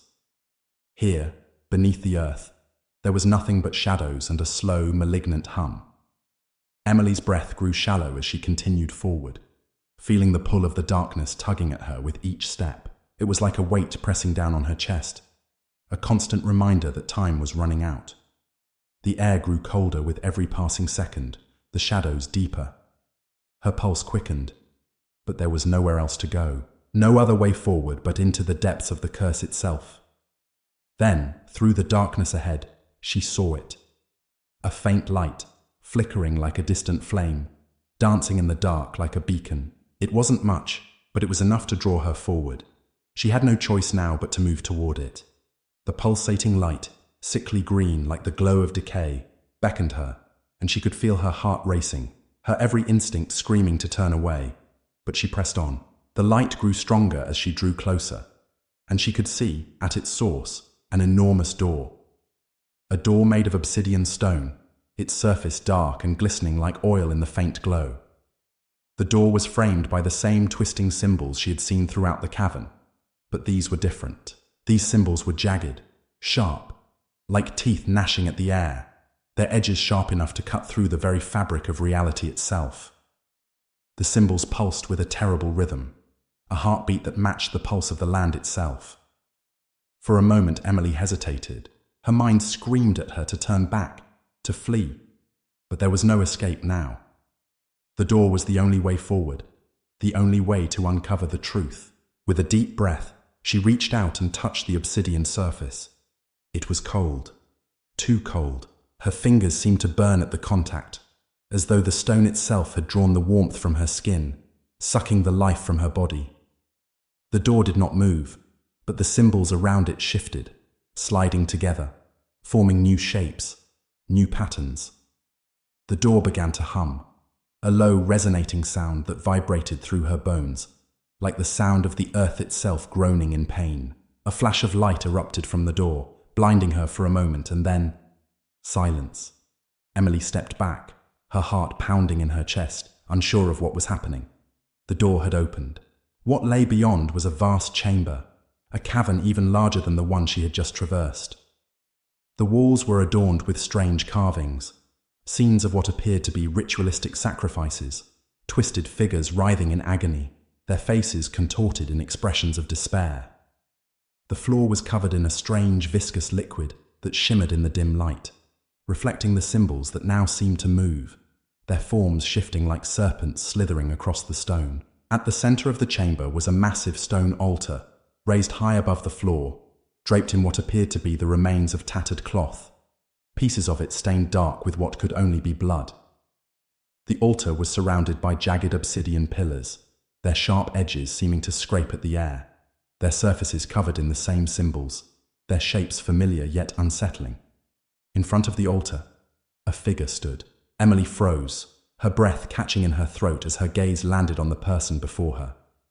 It was a woman, tall, impossibly thin, her features sharp and angular. Her skin was pale, almost translucent, and her hair hung in long, tangled strands, like dead vines. Her eyes were what froze Emily in place. Empty, hollow, not human. The woman's lips parted, and the words that followed were nothing more than a rasping, tortured whisper. "You have come." Emily opened her mouth to speak, but her voice died in her throat. She couldn't speak. She couldn't move. She was trapped in the woman's gaze, held there by the crushing weight of the curse that radiated from her very being. "You've come for the truth," the woman continued, her voice like the sound of bones scraping together. "But you won't like what you find." Emily's heart thudded in her chest as she realized the woman wasn't speaking to her. She was speaking to the land, to the town. The truth she had come seeking was here, buried in the heart of Briarwood, hidden in this chamber of death. And then, with a suddenness that shook the very earth beneath her, the woman moved, her limbs twisted unnaturally, her body bending in impossible ways as she approached the altar, her steps slow and deliberate, like a ritual being performed for an audience long forgotten. The pulse of the earth quickened, and the ground beneath Emily's feet began to shake once more. A voice echoed in her mind, a voice that had been there all along, since the very beginning of her journey. "You have always been part of this, Emily. Always." Chapter 7. The Hollow Breath of Briarwood. Part 2. Emily's heart thundered in her chest, a violent rhythm that seemed to mirror the pulsating energy of the chamber. Her legs trembled beneath her, but her feet remained rooted to the spot, as though some invisible force had planted them in the cold stone floor. She tried to look away from the woman, tried to break the connection, but the woman's eyes, those dark, empty sockets, were pulling her in inexorably. The air was thick with the stench of decay and old blood. It clung to her skin, to her clothes, and the smell felt like it was inside her lungs, poisoning her from the inside out. The ground beneath her seemed alive, pulsing with an unnatural rhythm, the symbols on the walls and floor shifting and writhing in time with the beat. There was no escape from this place, no way to outrun it. She was trapped, bound, by something far older than she could comprehend. The woman's voice, low, rasping, and almost like a chant, ripped through the air again, slicing through the suffocating silence. "You are the key, Emily." Her words were soft, but they carried the weight of 1,000 years. "You were always meant to be here. You were always meant to open the door, to unlock the cycle." Emily felt her breath catch in her throat, The words hit her like a physical blow. She hadn't come to unlock anything. She had come to find a way out, to escape this madness, to undo what had been done to this town. But here it was again. The same twisted truth she'd heard from the ghosts, from the land itself. She was part of this. She was the key. "The curse is yours to bear," the woman continued, taking a slow step toward Emily. Her movements were unnatural, deliberate, measured, like a predator drawing closer to its prey. "Briarwood is your home, and it will be your prison, just as it was mine." Emily's mind reeled. Her body screamed to run, to flee, but her feet would not obey her. She couldn't look away from the woman, who seemed to draw closer with every passing second, her gaze like a tether that refused to let go. She felt herself sinking into the woman's eyes, into that void, that darkness that had swallowed so many before her. "Why?" Emily's voice was barely a whisper, strangled by the terror rising in her throat. "Why am I here?" The woman smiled, a twisted, cruel expression that did not reach her eyes. "Because you were always meant to be, child." Her voice was becoming more distorted, the words tumbling out in an almost frenetic cadence. "The town chooses its own. It always has. And it chooses you. You are the next sacrifice to feed its hunger." Emily's blood ran cold. Sacrifice.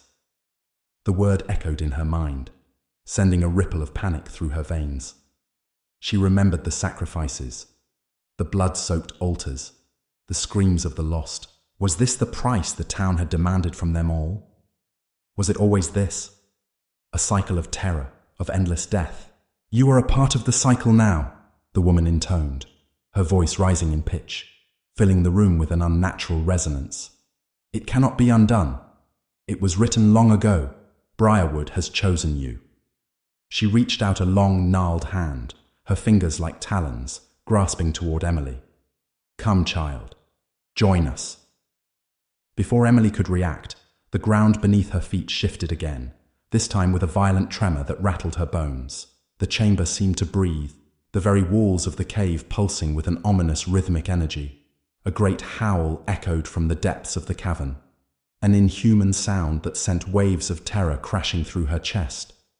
The air around her crackled, as though the space itself was tearing apart.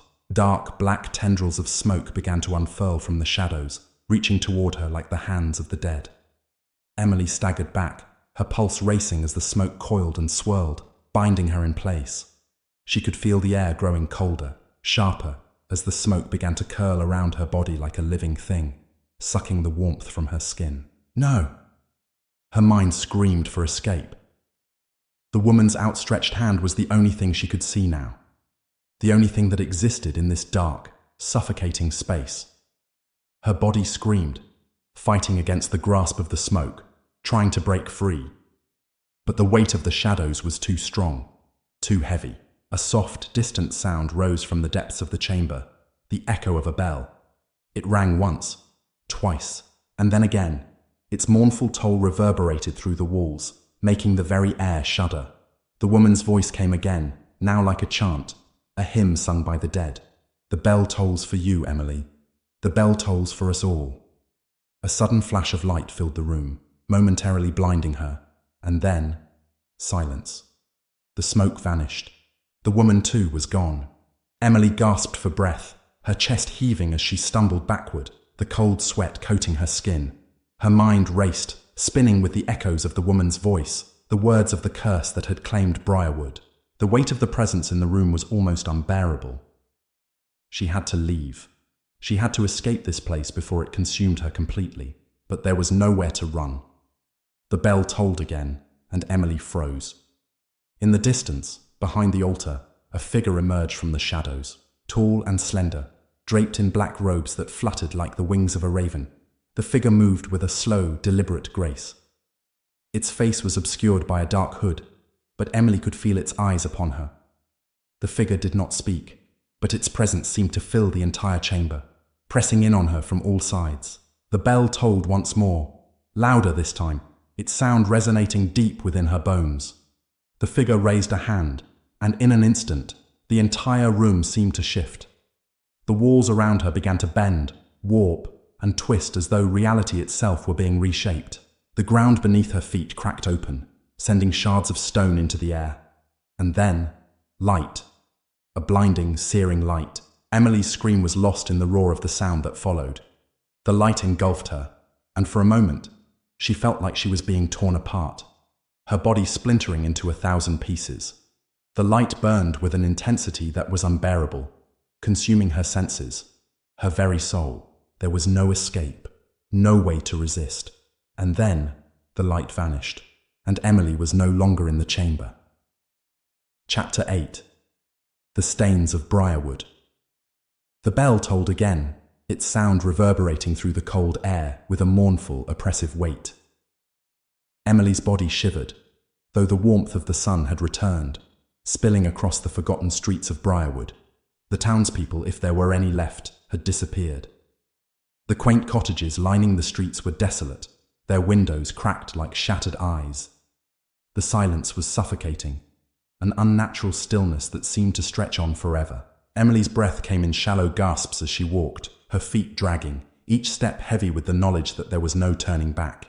The town had become a place out of time, suspended between the living and the dead, caught in the grip of something ancient, something hungry.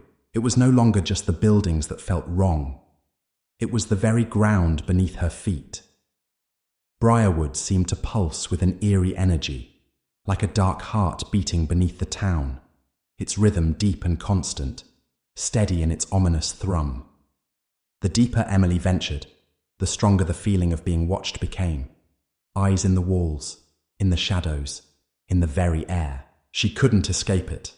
No matter where she turned, no matter how fast she moved, it was as if the land itself was closing in on her.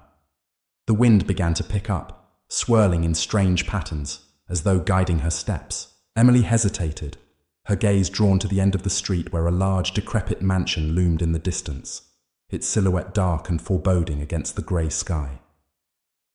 The house had been there before, but it had always seemed distant, a part of the town that was never quite part of her journey.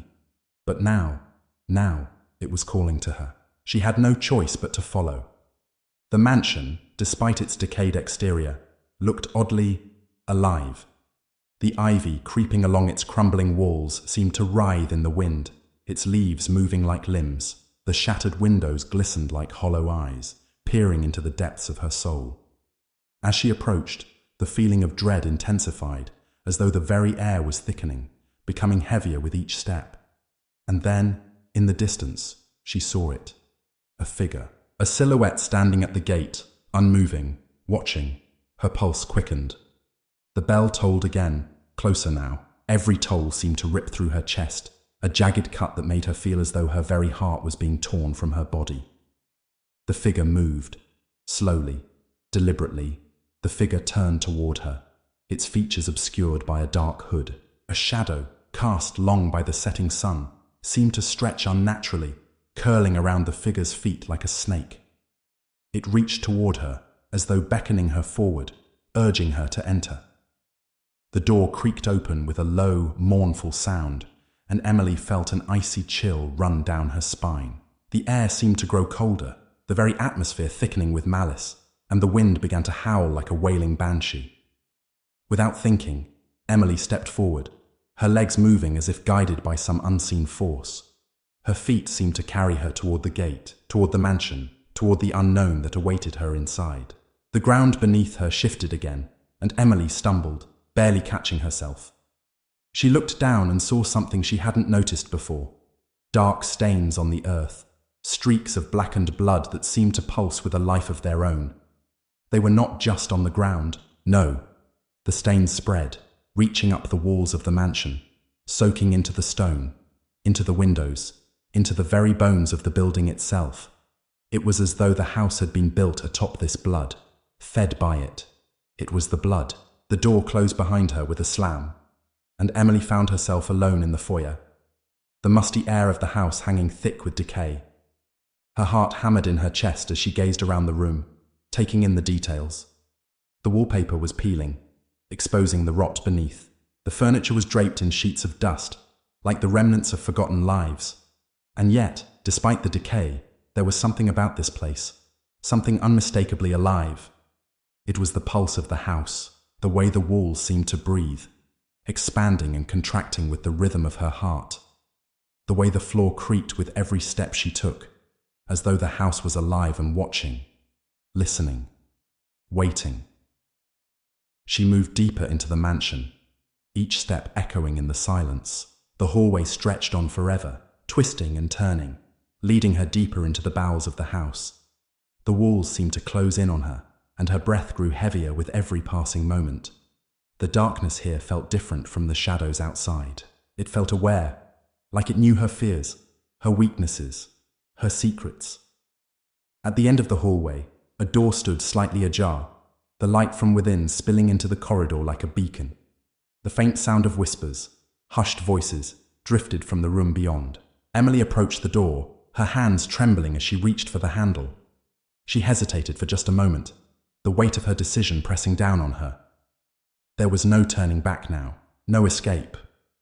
She opened the door.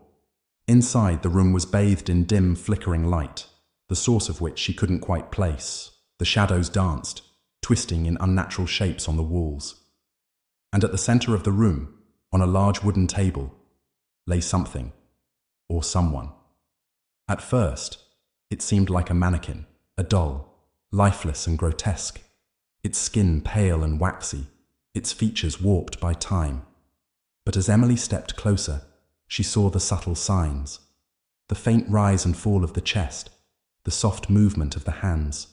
The figure was alive. It was a woman. Her eyes were closed, her body still, but there was a sharpness to her features, a predatory, calculating quality that set Emily on edge. She could feel the woman's presence, even though she was unconscious, even though she seemed completely inert.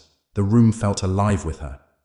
Before Emily could move, the woman's eyes opened. The moment they did, the room seemed to shift. The shadows deepened. The air became dense and suffocating, and the whispers grew louder, more frantic. The woman's lips parted, and her voice, a soft, croaky whisper, spoke. "You should not have come here, Emily." The words were not just spoken. They were felt, inside her mind, inside her very soul. They were not a warning. They were a command. Emily stepped back, her heart thudding wildly in her chest. She tried to turn, to flee, but the room was no longer the same. The walls seemed to stretch, the door to the hallway a distant memory. She was trapped. The figure in front of her, this woman, this thing, was the one who had brought her here. She was the key. "You opened the door," the woman continued, her voice gaining strength, her form beginning to shift, to warp. "You freed me. You freed all of us." Emily's mind reeled, trying to make sense of the words, the situation. What did she mean by freed? Who was this woman? What was she? The feeling of dread grew sharper, the air thick with anticipation. There was no turning back now. The woman raised her hand, and Emily's body froze, her limbs refusing to obey. Her muscles were paralyzed, every inch of her frozen in place by the sheer force of the woman's will. "You will become one of us," the woman whispered, her lips curling into a grotesque smile. "You will never leave Briarwood. No one ever does, not unless they feed the hunger, not unless they offer themselves." Emily's blood turned to ice, her mouth went dry, and the world around her began to blur, fading into darkness. "We are the curse," the woman said, her voice now deep, resonating through the very fabric of the house. "And you will join us." As the woman's form distorted, melting into shadows, Emily's world went black. The last thing she felt was the pulse of Briarwood, the thrum of its hunger, as it consumed her. Chapter 9. The hollow shadows of Briarwood. The air was still as death. Each breath that Emily took was like inhaling cold ash, her lungs heavy with the weight of something dark and ancient. The world felt suspended, as if time itself had been severed from its course and was now running backwards, unraveling piece by piece. Emily stood alone, but she wasn't sure where she was anymore. The mansion, with its flickering lights and endless hallways, had vanished behind her the moment she had fallen into darkness. She had expected the silence to swallow her whole, but instead, the silence was filled with whispers. Soft, faint voices that seemed to come from every direction. Sometimes they were close, almost in her ear, and other times they were distant, echoing down forgotten paths. But no matter where they came from, they were always the same. You should never have come. You belong to us now. This is your fate, Emily. Her body felt as though it no longer belonged to her. Her limbs moved of their own accord, as if the earth beneath her had taken possession of them. The town, Briarwood, seemed to hum in her blood now, an invisible, malevolent force coursing through her veins. She could feel the pulse of the land beneath her feet, a rhythmic throb like the beating of a heart, slow and inevitable. The shadows around her were deep and all-consuming, stretching farther than the eye could see, as if the very essence of Briarwood had bled out into the world, leaving only darkness in its wake. And in the distance, she could hear the faintest toll of the bell, its mournful ring slicing through the blackness like a blade.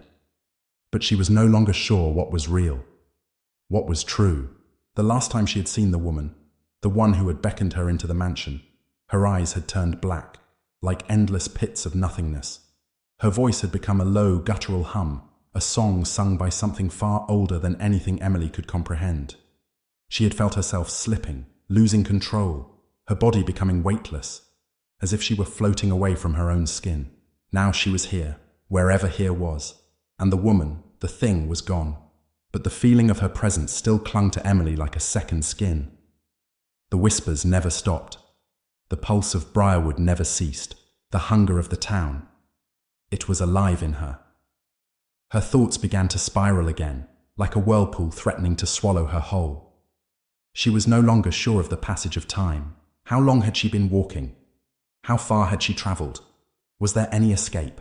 She closed her eyes, trying to steady her breathing, trying to calm her racing heart. When she opened them again, the landscape had changed. The streets of Briarwood stretched out before her like a labyrinth. The buildings had twisted, their edges sharp and jagged, the shadows they cast impossibly deep. The streetlights flickered and hummed, casting sickly yellow light across the ground. The cobblestones under her feet seemed to shift with every step, as though the town itself were a living, breathing thing, watching, waiting for her to make a mistake. And then she saw it. A figure, standing in the middle of the road. It was tall, its outline cloaked in shadow, but she could sense its presence even before she saw it clearly. Its form was not human, not truly. Its limbs were elongated, impossibly thin, and its head hung low, as if it were burdened by an invisible weight. The air around it seemed to bend, warping and twisting, and as Emily's gaze lingered on the figure, she could feel her body growing heavier, as if the gravity itself were increasing. The figure didn't move, but its presence seemed to fill the entire street. It wasn't the bell that had called her here, but something deeper, something older. "Come closer," a voice whispered. But the voice wasn't one she could hear. It was one she felt, deep inside her chest, a resonance that vibrated through her very soul. "You know the way. You always have." Emily tried to take a step back, but her feet were glued to the ground. The shadows crept forward, curling around her legs, tightening their grip like cold fingers wrapping around her ankles. The figure's head slowly rose, and Emily's breath hitched. The face beneath the hood was nothing human. It was a mask, smooth and featureless, save for the dark, hollow eyes. Eyes that seemed to swallow the light, pulling her into them. "Do you remember, Emily?" the figure asked, its voice an eerie blend of the whispers that had haunted her mind. "Do you remember the price? The price of your return?" Her chest tightened, her heart beating faster, but she couldn't look away. She felt as though she were being drawn into the eyes of the figure, sinking into them, as if she were falling into an endless abyss. "The land has called you home," the figure whispered, its voice now a mere rasp, like dry leaves being crushed underfoot. "You can never leave. Not now. Not anymore." The shadows around her grew thick, pressing in from all sides, and the air grew colder. Emily's breath clouded in front of her face. A fog was creeping across the streets now, rising from the ground like a living thing, thick and suffocating. The mist seemed to pulse in time with the strange rhythm that thrummed in the distance. Her mind swirled with the figure's words, the weight of them pressing down on her. Home, return, price. What did it all mean? She had never belonged to Briarwood. She had never chosen this. But the more she thought about it, the more she realized. She had always known. There had always been something in the back of her mind. A whisper. A pull. She had been drawn here for a reason. This town, this land, had always been a part of her. The figure stepped forward, and the shadows followed it, surging toward Emily like a tidal wave. Her legs finally obeyed her command, and she turned to run, but the fog closed in, blocking her path. She was trapped, the weight of the land pressing against her like a living thing. The figure's voice followed her, cold and relentless, like the sound of a distant bell tolling through a fog. You cannot run from your blood, Emily. It calls you, and you will answer. There is no escape from Briarwood. Not now. Not ever. She screamed, but the sound was swallowed by the fog. And then, in the darkness, a light appeared, faint at first, but growing stronger, flickering like a dying flame. Emily ran toward it, her legs carrying her without thought. She didn't know what the light was, but she knew it was her only chance, her only hope. But as she drew closer, the light grew dimmer, as if the town itself was trying to smother it. The fog pressed against her skin, tightening around her chest, making it harder to breathe. The light flickered again, brighter this time, and she saw it, a figure in the light, a man. His face was obscured by the shadows, but she knew who he was. David, she whispered, her voice barely audible above the deafening silence. The man didn't speak, but his presence was comforting, familiar. He reached out a hand toward her, his fingers trembling. His eyes, when they met hers, were filled with sorrow and understanding. He didn't need to say anything. Emily knew, he knew, and in that moment, she understood. The town had already claimed her. Chapter 10. The Price of Silence. The air in Briarwood had become thick with dread, so thick that Emily could almost taste it, metallic and bitter, clinging to her tongue like the remnants of old nightmares. The weight of the fog wrapped around her like an invisible hand, suffocating, pulling her into its embrace. And yet, beneath it all, a strange stillness had settled, the kind of silence that wasn't peaceful, but oppressive, as though the world itself was holding its breath, waiting for something unspeakable to happen. Emily stumbled forward, the ground beneath her feet like soft, yielding clay.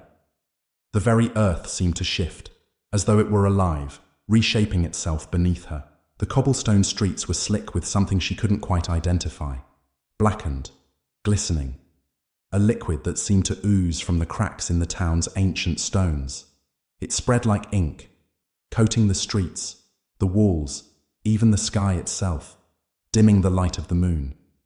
She could still hear David's voice in her head, soft and mournful, the way his eyes had looked at her, filled with something beyond sorrow. A warning, perhaps. A plea. But what was it he had tried to tell her? There were so many things she couldn't remember clearly, so many fragments of thought that refused to piece together.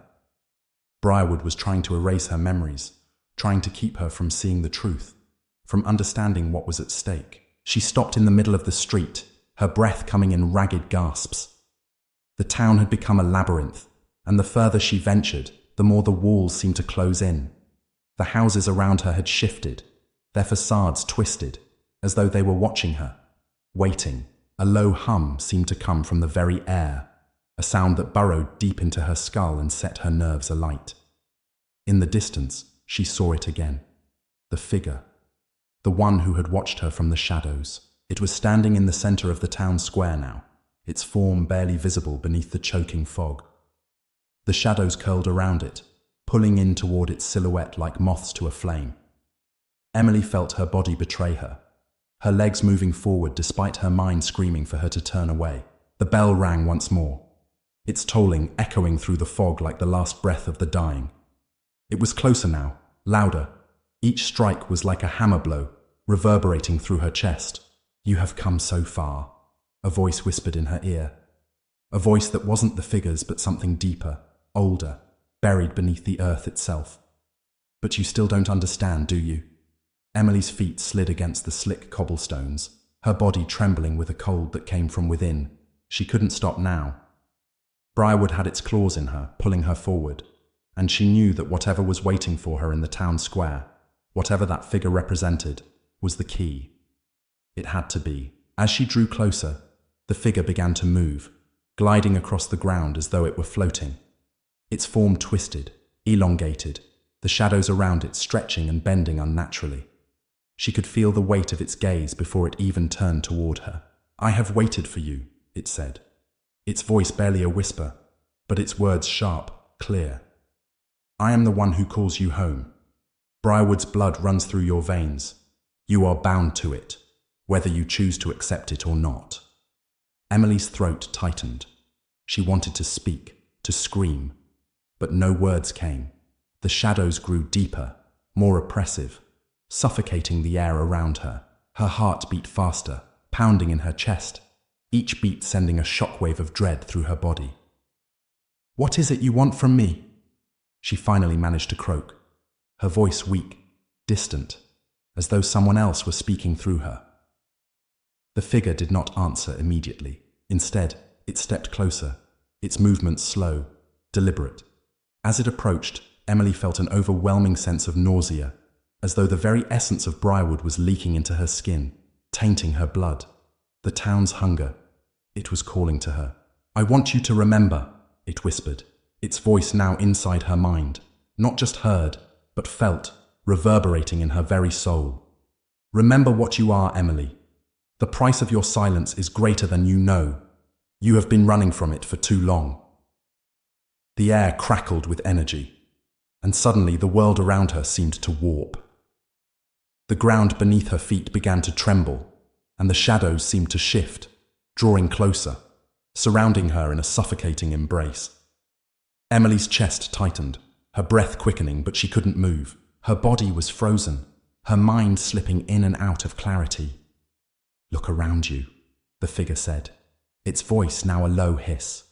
"Do you see it? The blood of Briarwood, the blood of the land, the blood that calls you back. It is here, beneath your feet, in your veins. You are not like them, but you are not like them either." The figure's hand reached out, the long, gnarled fingers brushing against Emily's cheek. A cold, clammy sensation spread through her skin, as if the touch itself were leaving an indelible mark. "The price is steep, Emily, for all that you are, all that you will become. But there is no turning back now." Her mind reeled. The blood of Briarwood. She had never asked to be a part of this town, never asked for its curse to take root in her. The more she thought about it, the more she realized that Briarwood had always been pulling her closer, like a fish to a hook. The dreams, the whispers, the strange sense of déjà vu. It had all been leading her here. "You are the one who will break the cycle," the figure murmured. "Or you are the one who will continue it. The choice is yours. But know this, either way, you will become part of the land. You will either be consumed or become the hunger itself." The words echoed in Emily's mind like a broken bell tolling endlessly. She could feel the town pressing in on her, the shadows closing around her. The figure's gaze bore into her, and the weight of its presence grew heavier with each passing second. There was no escape, not from Briarwood, not from the curse. Her legs gave way, and she fell to her knees in the street, the blood of the town thick in the air. She felt it in the ground beneath her, in the darkness creeping at the edge of her vision. She was drowning in it. The figure leaned down, its face now inches from hers, its breath cold and stale, like the decay of 1,000 forgotten years. "This is your fate," it whispered, its lips curling into a grin that was not a grin at all. "You are one with Briarwood now." And with that final whisper, everything went black. Chapter 10. The Price of Silence, Part 2.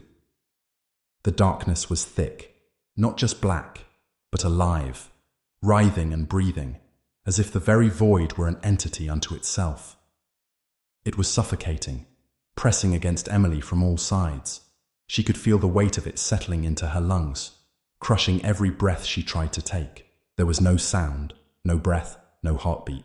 The silence was absolute, unnatural, and in it, the whispers of the town still echoed, gnawing at her mind, urging her to remember, urging her to accept. She wasn't sure how much time had passed when the darkness began to recede, but it felt like years, ages, a lifetime and more. The fog had turned to a thick mist, suffusing the air with an eerie, otherworldly glow that seemed to rise from the ground itself. The cobblestone streets stretched ahead, endless, and the sharp outlines of the twisted buildings loomed around her, grotesque and unnerving. She was no longer alone. A figure stood before her, silent but powerful. It was David, or at least it looked like David, the man she had once known, the one who had sought to protect her from this nightmare. But something was wrong. His eyes were hollow, black as the night, and his skin seemed pallid, drawn tight over his bones. His form wavered, as though it were made of smoke, flickering and twisting in the mist like a ghost bound by chains. Emily, the voice that emerged from David's mouth, was wrong, distorted, like a whisper carried on a wind too ancient to comprehend. You shouldn't have come back. She wanted to scream, to run, to reach out for the warmth and safety of the world she had left behind. But she couldn't move. Her limbs were heavy, weighted by a force she didn't understand. All she could do was watch as this thing, this twisted version of David, stepped forward, his smile stretched unnaturally wide, revealing teeth too sharp, too jagged to be human. You don't understand, do you?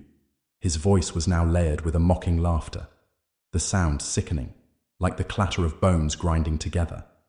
You were always meant to be here. Briarwood has claimed you. Emily could feel her pulse quicken, panic rising like bile in the back of her throat. No, she thought, this can't be real. This isn't him. This isn't my David. But the longer she looked at him, the more she saw the truth.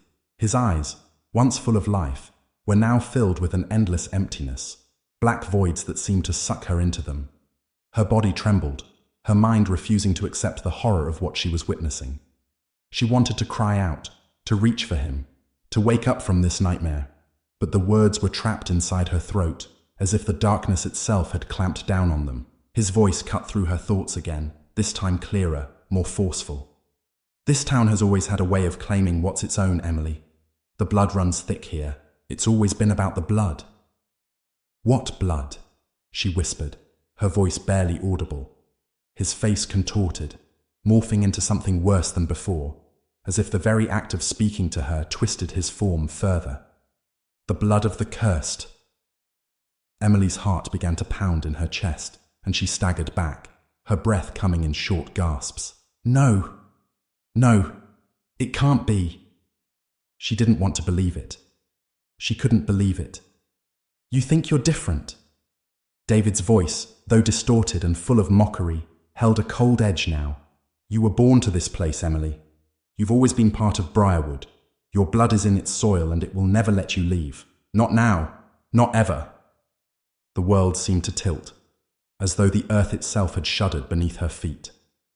The mist thickened, swirling around her, and the shadows stretched impossibly long. She could feel it then, the true power of Briarwood pressing against her, twisting her insides. The hunger, the need of the land was all consuming. She wasn't just in Briarwood anymore. She was part of it. No, she cried, stepping backward. I don't belong here. I never asked for this. David's form flickered again, and for a moment he was almost himself, the man she had known. But the flicker was brief, like a dying ember, quickly extinguished by the overwhelming force of the shadows. You never had a choice, Emily. His voice dropped to a whisper, barely audible over the rush of blood in her ears. None of us do. Emily spun around, searching for any way to escape, but the streets had shifted. The buildings, twisted and broken, were closing in on her, trapping her.